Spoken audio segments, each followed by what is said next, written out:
Naquela sala de aula, o tempo parecia obedecer a um ritmo diferente. Não era medido pelo tic-tac apressado do relógio na parede, mas pela cadência da paciência e pelo brilho súbito da compreensão nos olhos de uma criança. No centro deste pequeno universo estava Sofia, uma professora cuja vocação transcendia as paredes da sala, transformando-a num verdadeiro santuário do conhecimento. O sino já tinha tocado há muito, esvaziando os corredores, mas ela permanecia ali. Ajoelhada ao lado da carteira de um menino que lutava com os números, a sua postura não era a de uma autoridade distante, mas a de uma aliada.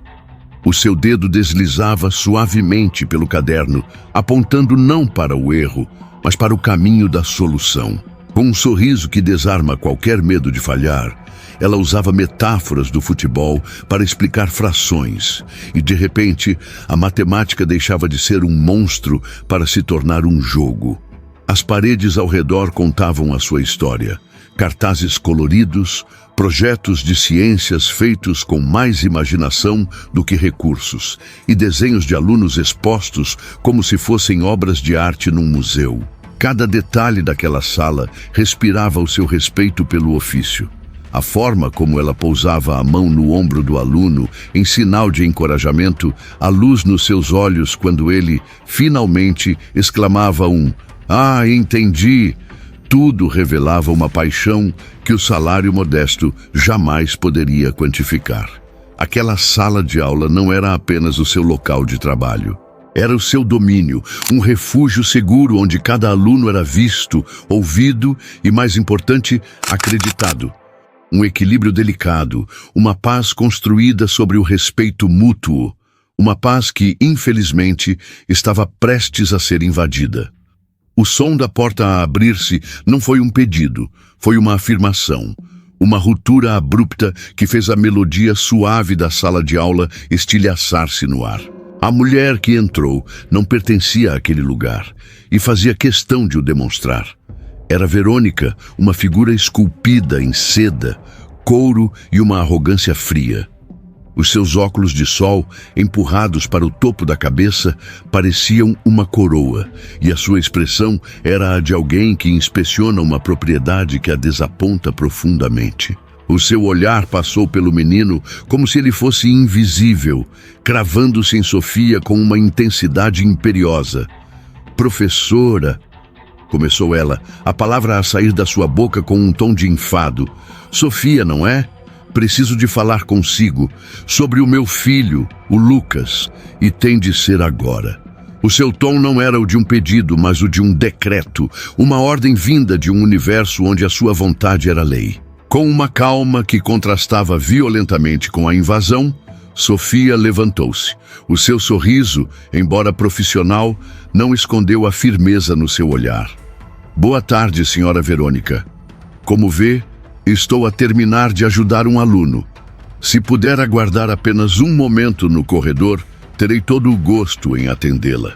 Ela estava a defender o seu espaço, o seu tempo e, acima de tudo, o seu aluno. Mas Verônica não conhecia fronteiras. Soltou uma risada curta, um som agudo e desdenhoso que ricocheteou nas paredes. "Esperar?", repetiu ela, como se a palavra fosse um insulto. "Querida, eu não espero. Eu não tenho tempo para esperar. O meu tempo é dinheiro, literalmente." O santuário tinha sido profanado. E a guerra pelo futuro de uma criança, embora Sofia ainda não o soubesse, tinha acabado de começar. Percebendo que a presença do menino apenas o exporia àquela toxicidade, Sofia, com um olhar gentil, dispensou-o. "Podes ir para a biblioteca, João. Encontramo-nos amanhã. Está bem?" A criança, sentindo a tensão no ar, assentiu e saiu apressadamente, deixando as duas mulheres a sós. Mas a privacidade era apenas uma ilusão. Assim que a porta se fechou, Verônica agiu. Com um gesto de desprezo, ela atirou a prova de matemática do seu filho sobre a mesa de Sofia. A folha de papel, marcada com uma nota vermelha e circular, parecia uma acusação. "Explique-me isto", exigiu ela, a sua voz a subir uma oitava. Que nota ridícula é esta? O meu filho Lucas não é burro, o que me leva a concluir que o problema não é ele. O problema é a sua completa incapacidade de ensinar. Sofia respirou fundo, mantendo o seu centro. Senhora Verônica, com todo o respeito, o problema não são as minhas aulas. O Lucas tem faltado com frequência. Não entrega os trabalhos de casa e, em sala, demonstra um total desinteresse. Desculpas, interrompeu Verônica, a sua voz agora a ecoar pela sala. Eu não quero saber das suas desculpas esfarrapadas. Eu pago os meus impostos. Impostos esses que, sejamos honestas, pagam o seu salário miserável. O seu trabalho, a sua única função, é garantir que o meu filho passe de ano. Eu não me importo como. Dê-lhe aulas particulares, fique depois do horário, faça o que for preciso. Comece a fazer alguma coisa de útil com o seu tempo. A gritaria era tão alta que no corredor, um outro pai que esperava para falar com Sofia parou e espiou pela fresta da porta. O seu rosto era uma máscara de choque e constrangimento. Ele era agora uma testemunha silenciosa daquela humilhação. Um espectador da cena em que a dignidade de uma professora estava a ser publicamente desfeita por uma torrente de arrogância e desprezo. Satisfeita com a sua demonstração de poder, Verônica deu as costas a uma Sofia silenciosa e abalada e saiu da sala com a mesma arrogância com que entrara. Cada passo seu no corredor era o de uma general que acabara de vencer uma batalha fácil. Ao entrar no seu carro de luxo, o seu primeiro instinto foi pegar no telemóvel para se gabar ao marido. Resolvido, disse ela com um sorriso triunfante. Já coloquei aquela professorazinha no seu devido lugar. Ela não vai criar mais problemas. Para ela, o assunto estava encerrado. Ela tinha vencido. Mas na sala de aula, a história era outra. Sofia levou um longo momento para se recompor, a sua respiração profunda a restaurar a calma no seu santuário violado. Sentou-se à sua secretária, o seu olhar vagueando pelos papéis até pousar sobre um envelope com o timbre de uma das mais prestigiadas escolas internacionais da Europa. Era o formulário de candidatura para um programa de verão exclusivo, uma oportunidade única na vida para a qual Lucas, apesar das suas notas, tinha sido pré-selecionado graças a um inegável talento para o xadrez. Sofia folheou o documento, os seus olhos passando pelas secções de histórico escolar e atividades extracurriculares até pararem numa secção final. Uma secção impressa em negrito, sublinhada, intitulava-se Carta de Recomendação Pessoal e de Caráter. As letras pequenas abaixo eram claras. Esta carta, a ser redigida e assinada de forma inteiramente discricionária pela professora-chefe do aluno, era a peça mais importante da candidatura. Sem ela, o processo seria automaticamente anulado. Sofia leu as palavras-chave: integridade, respeito, maturidade, decisão final da professora. O seu olhar ergueu-se da folha e fixou-se na porta por onde Verônica tinha saído há instantes. Então, um leve, quase imperceptível sorriso formou-se no canto dos seus lábios. Não era um sorriso de vingança. Era o sorriso de quem acaba de perceber, com uma deliciosa ironia, que o destino do filho da mulher que a humilhou não estava nas mãos do dinheiro ou do poder, mas sim inteiramente nas suas. Passaram-se alguns dias. No seu luxuoso escritório, com vista para a cidade, Verônica exalava a confiança de quem acredita que todos os problemas podem ser resolvidos com uma chamada telefônica e uma transferência bancária. Com o telemóvel no ouvido, ela usava a sua voz mais sedutora para falar com o diretor da escola. Diretor Martins, como está? O meu marido e eu estávamos aqui a pensar e decidimos que gostaríamos de fazer uma doação bastante generosa para o novo laboratório de informática da escola. Consideramos um investimento no futuro. Ela fez uma pausa estratégica, deixando a oferta pairar no ar antes de dar o bote. A propósito, falando em futuro, sobre aquele programa de verão para o Lucas, Falta apenas uma pequena formalidade. Uma carta da professora Sofia, uma assinatura. O senhor, com a sua influência, poderia talvez acelerar o processo para nós? Ela sorriu, confiante. A proposta era, na sua mente, irrecusável. Do outro lado da linha, a resposta do diretor foi um balde de água fria. A sua voz era educada, mas revestida de um aço inflexível. Senhora Verônica, a sua generosidade é notável e ser-lhe-emos eternamente gratos. Contudo, o que a senhora chama de formalidade é para nós o pilar da nossa instituição. A carta de recomendação é um documento de integridade que atesta o caráter do aluno. Ele fez uma pausa, e as suas próximas palavras selaram o destino daquela conversa. A professora Sofia tem total e completa autonomia nesta decisão. A sua avaliação é soberana. Seria uma quebra de ética da minha parte sequer tentar interferir. O silêncio do lado de Verônica foi pesado. O seu sorriso confiante desfez-se, substituído por uma expressão de pura incredulidade. Como era possível? Pela primeira vez na sua vida, o seu dinheiro tinha encontrado uma porta que se recusava a abrir. Ela desligou a chamada abruptamente, o seu punho a bater na mesa de mogno com uma fúria impotente. O poder, pela primeira vez, tinha-lhe falhado. E o caminho para o futuro do seu filho passava, inevitavelmente, pela mulher que ela tinha tratado como lixo. A noite caiu sobre a mansão dos Medeiros, mas não trouxe paz. A recusa do diretor tinha aberto uma fissura na armadura de Verônica, e agora o desespero começava a infiltrar-se. A discussão com o marido ecoava pela sala de estar, um espaço tão grande e frio quanto o abismo que agora os separava. "O que queres dizer com 'vai tu falar com ela'?" gritou Verônica, a sua voz estridente. "Eu não vou me rebaixar a esse nível. Eu não vou pedir nada àquela professorazinha." O seu marido, um homem geralmente passivo, desta vez não recuou. "Rebaixar-te? Verônica, acorda! Esta era a oportunidade de ouro para o Lucas. A mesma oportunidade que o teu pai moveu mundos e fundos para te dar quando tinhas a idade dele. Vais deixar o teu maldito orgulho estragar o futuro do nosso único filho." A menção ao seu pai foi um golpe certeiro.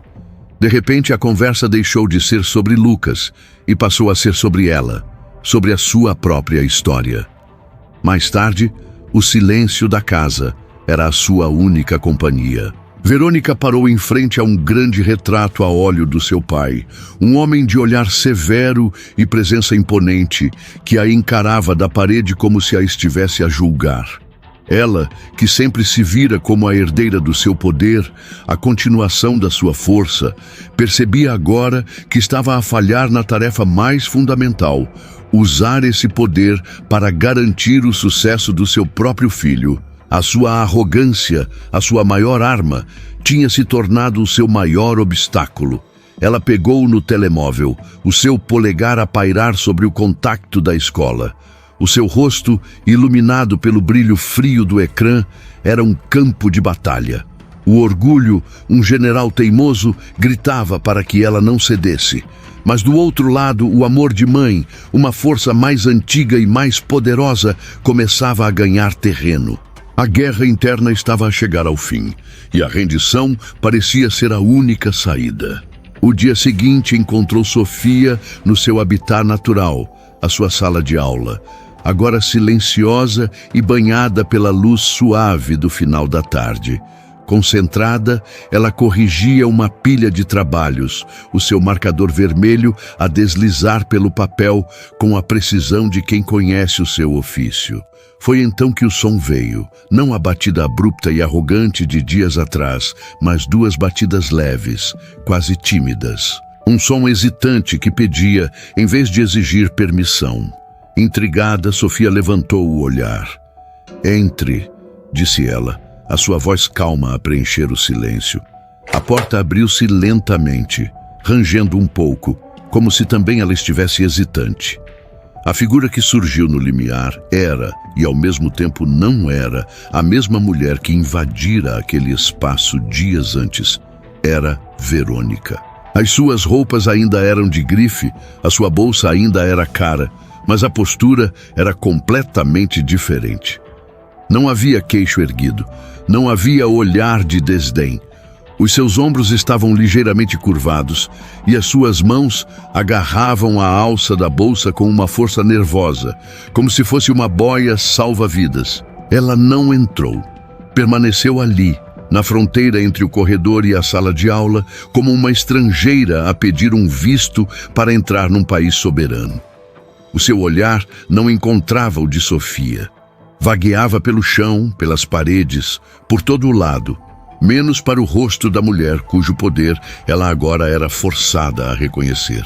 Finalmente as palavras saíram, a sua voz tão baixa que Sofia teve de se inclinar para a frente para ouvir. "Professora Sofia", começou ela, a formalidade agora tingida de uma incerteza palpável. "Será que a senhora tem um minuto? Por favor." Aquele "por favor", uma palavra tão simples, tão comum, soou na quietude da sala de aula com o peso de uma rendição incondicional. O poder, silenciosamente, tinha acabado de mudar de mãos. Verônica finalmente deu um passo para dentro da sala, o som dos seus sapatos caros estranhamente abafado naquele ambiente humilde. Parou em frente à secretária de Sofia, uma barreira de madeira a separar os seus dois mundos. Com uma voz que ela tentava manter controlada, mas que tremia nas bordas, Verônica começou o seu discurso ensaiado. "E como pode ver, professora, é apenas uma formalidade burocrática, um simples papel que precisamos que a senhora assine para que o Lucas possa aproveitar esta oportunidade fantástica." Sofia ouviu. Ela não a interrompeu, não fez qualquer expressão. Deixou que Verônica esgotasse as suas palavras, o seu argumento frágil a desvanecer-se no ar. Quando o silêncio finalmente regressou, os olhos de Sofia, calmos e incisivos, encontraram os de Verônica. Lentamente, ela pegou no formulário de candidatura que já estava sobre a sua mesa. "Senhora Verônica", começou Sofia, a sua voz suave, mas com o peso do granito. "Isto não é uma formalidade, nem é um simples papel." Ela virou o formulário para que Verônica pudesse ver a secção sublinhada. "Isto é uma carta de recomendação de caráter. Um documento onde eu, como educadora responsável pelo seu filho, teria de atestar a sua integridade, a sua dedicação, o seu respeito pelos colegas e a sua consideração pela autoridade." Sofia fez uma pausa, deixando cada palavra assentar. "E com toda a honestidade, baseado no comportamento que tenho observado em sala de aula, e francamente baseado no exemplo que ele tem em casa", o seu olhar não vacilou. "Eu não posso, em sã consciência, assinar este documento e atestar qualidades que, neste momento, o seu filho simplesmente não demonstra." As palavras foram ditas sem raiva, sem um pingo de vingança. Eram uma declaração de factos, uma afirmação de princípios inabaláveis. Eram a verdade.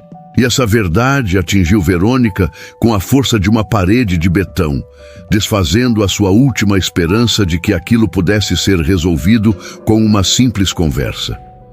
O poder não estava na assinatura, estava na integridade por trás dela. E ela percebeu com um pânico crescente, ela não podia comprar. A recusa de Sofia, dita com uma calma tão devastadora, foi o golpe final. A frágil compostura de Verônica estilhaçou-se em 1000 pedaços. A realidade da situação caiu sobre ela como uma avalanche. Não havia mais truques, não havia mais saídas. O futuro do seu filho, o projeto da sua vida, estava a escapar-lhe por entre os dedos por causa do seu próprio orgulho. "Não, não, por favor", gaguejou ela, a sua voz agora um sussurro quebrado. "A senhora não entende. O futuro dele, o futuro do meu Lucas, depende disto." O desespero cru tomou o lugar da sua fachada sofisticada. Num último e patético esforço, Ela recorreu à única linguagem que realmente conhecia. Eu pago, disse ela, avançando um passo em direção à secretária, os seus olhos suplicantes. Diga o seu preço. 1 ano de aulas particulares para ele, uma doação generosa para a escola em seu nome, qualquer coisa, o que for preciso. Mas Sofia simplesmente abanou a cabeça, o seu olhar uma mistura de firmeza e uma quase imperceptível pena. O caráter de um aluno, senhora Verônica, não está à venda, nem o meu. Foi essa frase, essa afirmação final e inabalável de integridade que a quebrou por completo. A energia pareceu abandonar o seu corpo. As suas pernas, antes tão firmes nos seus sapatos de grife, cederam. E num ato de desespero absoluto, Verônica Medeiros, a mulher que acreditava governar o mundo, caiu de joelhos no chão poeirento daquela sala de aula modesta. Apoiada nos seus próprios joelhos, ela ergueu o rosto banhado em lágrimas para a professora que humilhara. A arrogância tinha desaparecido, substituída por uma vulnerabilidade crua e humilhante. Por favor, professora, soluçou ela, a sua voz abafada pelo choro. Pelo meu filho. Por favor, eu imploro, eu faço qualquer coisa. Apenas diga-me o que eu tenho de fazer. O som do seu choro era o único som na sala. O karma tinha chegado e era de facto delicioso. Sofia olhou para a mulher ajoelhada à sua frente. No seu rosto não havia um traço de triunfo, nem a satisfação da vingança. Apenas a seriedade pensativa de uma educadora diante da sua tarefa mais difícil. Ela levantou-se, contornou a sua secretária de madeira e, num gesto de uma graça inesperada, estendeu a mão a Verônica. Levante-se, por favor, disse ela, a sua voz suave, mas firme. O chão da escola não é lugar para uma mãe se ajoelhar. Com a ajuda de Sofia, Verônica pôs-se de pé, envergonhada, o seu rosto ainda manchado pelas lágrimas. Não quero o seu dinheiro, continuou a professora, o seu olhar fixo no dela. Quero algo muito mais difícil e muito mais valioso. Quero um compromisso. E então ela expôs as suas condições, não como uma punição, mas como um plano de reabilitação. O Lucas, começou Sofia, terá de se voluntariar durante 1 mês, 2 vezes por semana, como tutor dos alunos com mais dificuldades nesta sala. Ele vai aprender o valor de ajudar os outros.